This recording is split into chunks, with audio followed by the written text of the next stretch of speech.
Para complementar un poquito lo que estuvimos viendo en la clase presencial, vamos a hablar un poquitito de lo que son los cuidados de enfermería en pacientes con ventilación mecánica. Vamos a hacer dar algunas definiciones, algunas generalidades para que ustedes puedan complementar con la bibliografía y con lo visto en la presencialidad. Acá lo que vamos a ver un poquitito en general son algunas definiciones, generalidades, cuidados de enfermería en los modos de aplicar este sistema, ¿no? Y cuidados de enfermería, retomando un poco la primera clase, de la monitorización cuando un paciente está en cualquier modo de ventilación. Cuando hablamos de ventilación mecánica, hablamos de un sistema de sustitución temporal, en realidad, de la función ventilatoria, que va a consistir en qué? En un aparato mecánico, ¿sí? Para dar un soporte de ventilación y oxigenación al paciente. Vamos a hablar un poquitito también de las generalidades de esa ventilación, cómo funciona. Antes de continuar con lo que es la definición de la función de este aparato mecánico, le queríamos aclarar que en realidad se denomina ventilador, no respirador, como se conoce popularmente, ¿sí?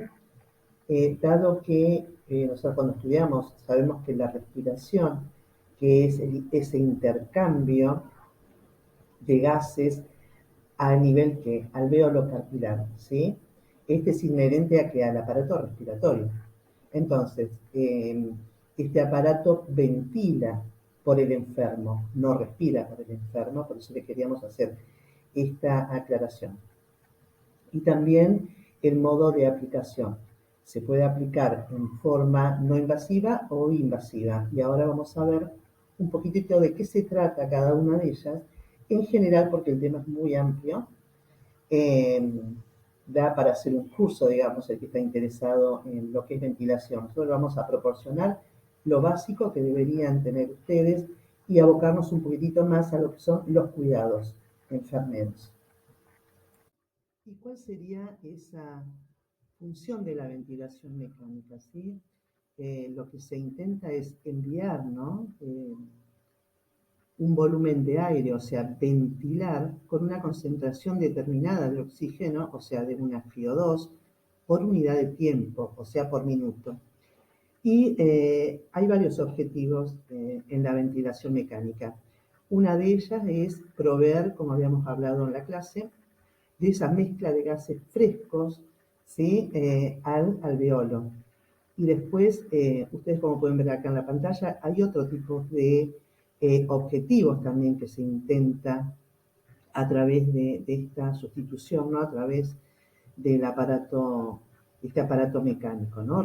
Reducir ese trabajo respiratorio en pacientes que estén cursando con alguna patología que no pueden lograr ese intercambio gaseoso, ¿no? No tienen esa presión, no tienen esa fuerza. Incrementar también ese volumen pulmonar, proporcionando una abertura de las vías aéreas y unidades alveolares. Reducir la hipoxemia arterial a través, nosotros obtenemos esos valores a través del control de la oxigenoterapia y también a través de gases arteriales. Corregir la acidosis respiratoria, que también lo voy a obtener a través de un laboratorio, ¿no? De los gases arteriales. Resolver y prevenir la aparición de atelectasias, pacientes con mucho tiempo encamados pueden sufrir atelectasias, ¿sí? Por eso uno de los cuidados de enfermería en la atelectasia es el drenaje postural a través de los cambios de decúbitos, ¿sí?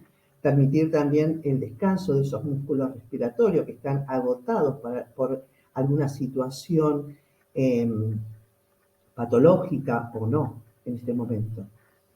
También permitir la sedación y el bloqueo neuromuscular y como vimos en una oportunidad también en el caso de que un paciente tenga que colocar un catéter de PICC, sirve también para reducir esa presión intracraneal. Bueno, dentro de estas generalidades también aclarar, como hablábamos en la clase presencial y como ustedes quizás también en los lugares donde están realizando sus prácticas, que en muchas instituciones el manejo del ventilador mecánico está a cargo del kinesiólogo o del equipo médico, pero hay otras instituciones que el enfermero interviene, ¿no? En el manejo, en el cambio de modalidades, ¿no? Digamos, con la indicación médica, eh, puede acceder al manejo del aparato. Entonces, indistintamente que no lo podamos manejar, para brindar esos cuidados tenemos que saber mínimamente que estamos observando. Siempre, lo mismo que pasaba con el monitor multiparamétrico, perdón. Entonces, tenemos que tener estos conocimientos mismos del funcionamiento del equipo, para qué sirve, en qué modo, ahora vamos a ver más adelante en qué modo está, qué sistema tiene el paciente.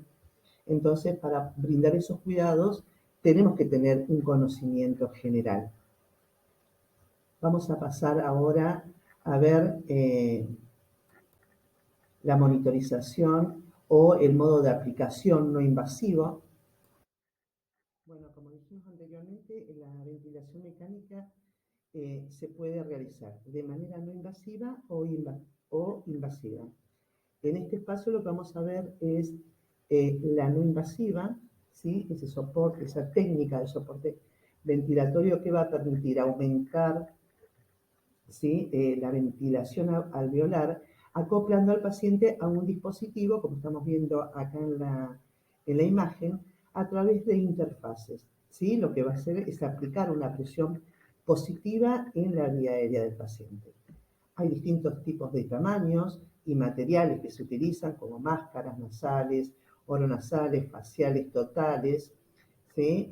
O escafandras o halos también. En los niños, en neonatología, se usan mucho los halos, conectados después al ventilador mecánico, ¿no?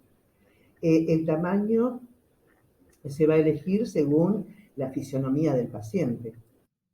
Como podrán observar, esas interfaces tienen un dispositivo de sujeción, ¿sí? Con un arnés, por lo que en enfermería deberíamos controlar y cuidar, ¿sí? Que no se produzcan esas laceraciones, cuidar la piel del paciente, la postura, ¿no? Fowler, semi-Fowler, ver también si este paciente se está alimentando. A pesar de las importantes, digamos, funciones que tiene esta forma de ventilar al paciente, tenemos que tener mucho cuidado porque muchas veces el descuido, ¿no? Ahora lo vamos a ver más adelante, puede provocar que ese paciente, si no lo tenemos contenido, imaginemos, ¿no? Que tenemos esa máscara, ¿no? Que es molesta, nos permite una buena dilución, el paciente está incómodo, entonces la contención de enfermería es importantísimo en este tipo de sistemas de apoyo ventilatorio. Ahora vamos a ver más adelante cuáles pueden ser las complicaciones y los cuidados de enfermería que tenemos que tener. Les quería hablar un poquitito de en qué casos se utilizan estos dispositivos, ¿sí? La evidencia actualmente disponible apoya, digamos, su uso en pacientes con una enfermedad obstructiva crónica, un EPOC, ¿sí? También se puede utilizar en pacientes con edema agudo de pulmón, ¿sí? Por ejemplo, también en pacientes postquirúrgicos, inmunodeprimidos, con hipoventilación, por ejemplo, tras la extubación, muchas veces los pacientes se extuban, o sea, después cuando veamos en la parte, digamos, el modo invasivo es a través de un tubo endotraqueal, entonces cuando se produce esa extubación, muchos de los pacientes necesitan este requerimiento, esta modalidad no invasiva para ir destetándolo al paciente, ¿sí? Entonces son diferentes casos donde el médico a través, no necesariamente hay una patología definida, sino tiene que ver con el medio interno del paciente y con ese requerimiento de la necesidad de ventilar, de ayudar al paciente a ventilar, a hacer ese intercambio gaseoso. Una característica particular de estos aparatos son que proveen una ventilación por presión y no por volumen, ¿sí? Este ventilador, ¿sí? En este caso puede entregar ventilación controladas en ausencia del esfuerzo del paciente, ¿sí? Pero en general están preparados para dar un soporte por presión o asistencia de presión a esa ventilación espontánea del paciente. En este caso, el paciente está ventilando en forma espontánea. Lo que necesita es presión, lo que no tiene es fuerza, ¿sí? Para ejercer esa inspiración y que se produzca ese intercambio a nivel alveolar. Ahora vamos a ver un poquitito los cuidados de enfermería. Y acá, bueno, vamos a hablar un poquitito y detenernos en los que son los cuidados de enfermería. Eh, Controlar las fugas aéreas, esto de seleccionar esa interfase que sea de acuerdo a el tamaño del paciente, ¿sí? Asegurarnos siempre que estén con la presión justa, que no haya fuga, la alteración de la integridad de la piel, generalmente cuando son máscaras que cubren toda la cara, ¿sí? Máscaras faciales totales, generalmente las lesiones pueden aparecer en lo que es la parte del mentón, la frente, ¿sí? El tabique nasal. Hay que evitar también, perdón, no les dije anteriormente de las fugas aéreas, evitar retirar la prótesis del paciente, ¿sí? Para que no haya tanta fuga. La sequedad de las mucosas y la retención de secreciones también están presentes. Recordemos que cuando las vías superiores altas son incapaces de humidificar ese aire, se produce una sequedad de las mucosas y también una sequedad, ¿no?, de las secreciones.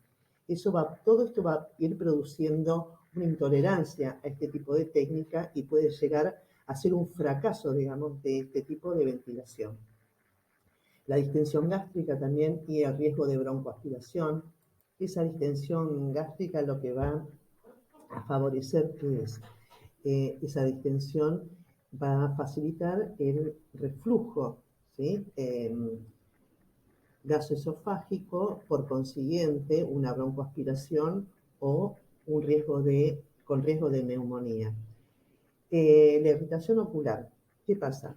Esas fugas, ¿sí?, por la nariz puede producir sobre todo una sequedad en los ojos, ¿sí?, en las mucosas, en la conjuntiva, el dolor por, digamos, la presión que ha ocasionado si hubo lesión en la piel. El dolor lo que produce conjuntamente con todo es el fracaso de este tipo de técnicas. Por eso es importante estar atentos a este tipo de cuidados, ¿no? Fíjense lo que significa el cuidado de enfermería con respecto a la técnica y al fracaso que puede ocasionar.